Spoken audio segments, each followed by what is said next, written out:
علوم نبوت جو ہے نا یہ خود دلیل نبوت ہے، نبی کی تعلیمات خود اس بات کی علامت ہے، کوئی غور کرے گا تو یہ سچے پیغمبر کی علامت ہے، یہ کسی انسان کے گڑی ہوئی چیزیں نہیں ہو سکتی۔ تو کیسے صبح صبح دانت صاف کیے، کلی کی، غرارے کیے، ناک میں 3 دفعہ اچھی طرح سے پانی ڈالا، پھر 3 دفعہ اچھی طرح سے چہرے کو دھویا، اور وہمی نے 36 دفعہ دھویا، اگر وہمیوں کو بھی آپ شامل کر لیں تو پھر تو صفائی ہی صفائی ہے۔ پھر جناب بازو دھوئے، پھر سر کا مسا، سر کو دھونے کا حکم کیوں نہیں دیا کہ ایک کام پوری زندگی کرنا ہے تو دھونے میں ٹینشن زیادہ ہے، بال آپ نے رکھے ہوئے سکھانے پڑیں گے، آپ کو ٹائم لگے گا، اس میں سردی ہے، بعض دفعہ بیمار ہو جاتا ہے، تو آسان، یعنی صفائی کو بھی پیش نظر رکھا جا رہا ہے اور آسانی کو بھی، کتنی ٹینشن میں نہ ڈال دو، ٹینشن میں تو سر کے بارے میں کب مسا کر لو، پاؤں کو دھونے کا حکم دیا، اور پھر اس کے بعد مسجد میں آتے ہیں، عبادت کا طریقہ کتنا خوبصورت بتایا ہے کہ ایک شخص امام بنے گا اور باقی صف بستہ ہو کے اس کے پیچھے کھڑے ہو جائیں گے۔ آپ صلی اللہ علیہ وسلم جب مسجد میں آتے تو صحابہ کو دیکھ کے فرماتے ہیں الا تصفون کما تصف الملائکہ، تم ایسے صفیں کیوں نہیں بناتے جیسے فرشتے صفیں بناتے۔ اللہ کو ڈسپلن اتنا پسند ہے کہ فرشتے بھی جب اللہ کی عبادت کرتے ہیں اللہ کہتے ہیں لائن میں لگ کے کرو، تو صبح صبح ڈسپلن سکھایا جا رہا ہے کہ نہیں سکھایا جا رہا؟ اور جتنا بد نظم مسلمان ہے دنیا میں اتنا بولتے کیوں نہیں بھائی؟ کوئی کام لائن میں لگ کے نہیں ہوتا، کوئی کام۔ اور پھر نبی جب صفیں سیدھی ہوتی نا تو آپ صلی اللہ علیہ وسلم بہت اہتمام سے اس کو لائن کو بالکل سیدھا کرتے تھے، کہیں کسی کا سینہ آگے نہ نکلا ہوا ہو، کہیں پیچھے نہ ہو، بہت سیدھی لائن ہوتی تھی۔ اور اتنی تاکید کی، فرمایا کہ اگر تم اپنی صفوں کو سیدھا نہیں کرو گے اس بات کا خطرہ ہے تمہارے دل اللہ ٹیڑے کر دے گا آپس میں۔ ایسے لائن بنا کے صبح صبح ایک امام وہ سورہ فاتحہ پڑھ کے اللہ سے پھر وہ الفاظ بتا دیں کہ ورڈنگ کیا ہونی چاہیے تمہاری، وہ شروع کہاں سے ہوگی؟ الحمدللہ رب العالمین، تمام تعریفیں اس اللہ کے لیے جو تمام جہانوں کا پالنے والا۔ اس سے زیادہ خدا اور معبود کی تعریف کے اس سے اچھے الفاظ ہو نہیں سکتے۔ اور پھر عربی میں اس میں ویسے ہی ایک روحانیت، ایک حسن ہے۔ میں کہتا ہوں اگر اللہ ہمیں عبادت کا حکم دیتا کسی اور زبان میں، وہ چاشنی جو مزہ الحمدللہ رب العالمین کہنے میں ہے، خدا کی قسم یہ عربی میں ہی مزہ آئے گا، کسی اور زبان میں یہ لذت اور چاشنی ہے ہی نہیں۔ عربی تو ایسی زبان ہے، گالیاں بھی دے رہا ہوں نا لوگ ہاتھ اٹھا کے دعا مانگنا شروع کر دیتے ہیں۔ وہ ایک آدمی نے کہیں لکھا ہوا تھا نا عربی، تو جا کے چوم رہا تھا، کہیں لکھا ہوا ہے یہاں لیٹرین ہے، بیت الخلا یہاں، وہ ایک آدمی کہیں گالیاں دے رہا تھا عربی کسی کو، واللہ انت، اب تو میں گالیاں تو نہیں دوں گا نا یہاں بیٹھ، تو وہ دوسرا کہتا ہے پاکستانی کیا میرے لیے بھی دعا کرنا ہے یار، آپ اس کے لیے اتنی دعائیں دے رہے ہیں۔ زبان میں لذت ہے، چاشنی ہے۔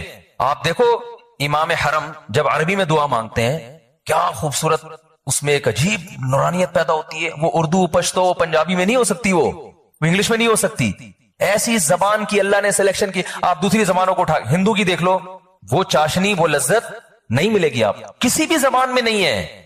قرآن عربی میں انسان پڑھتا ہے، سورہ مریم دیکھو، کاف ہا یا عین صاد، ذکر رحمت ربک عبدہ زکریا اذ نادى ربہ نداء خفیا قال رب انی وہن العظم منی واشتعل الرأس شیبا ولم اکن بدعائک رب شقیا۔ ایسے خوبصورت الفاظ ہیں کہ جب حضرت جعفر طیار نے نجاشی بادشاہ کے سامنے سورہ مریم پڑھی ہے نا، وہ پھوٹ پھوٹ کے رونے لگا، اس کی داڑھی تر ہو گئی، بھیگ گئی داڑھی، جتنے پادری بیٹھے تھے سارے رونے لگے۔ میرا جو جمعے کا خطبہ ہے نا انٹرنیٹ پہ پہلے ڈالا ہوا تھا، ہم نے نکال دیا، پھر وہ اس کے نیچے انگریزوں کے کمنٹس میں نے دیکھے کہ یار ہمیں ایک لفظ بھی سمجھ میں نہیں آ رہا مگر یہ مزہ بہت آ رہا ہے اس کو سننے میں۔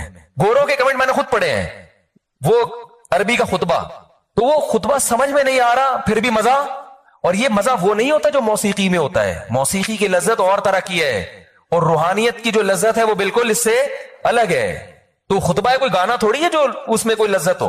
کتنے لوگ ہیں تبلیغی جماعتیں جب باہر جاتی ہیں وہ بتاتے ہیں ایسے واقعات کہ کوئی ہم نے گوروں کو قرآن سنتے ہوئے دے، یہ جو قاری عبد الباسط تھا نا، ضیاء الحق ان کو اپنے ساتھ لے جایا کرتے، ضیاء الحق اپنے ساتھ قاری عبد الباسط کو لے کے جاتے تھے، رشیا لے کر گئے ہیں اپنے ساتھ۔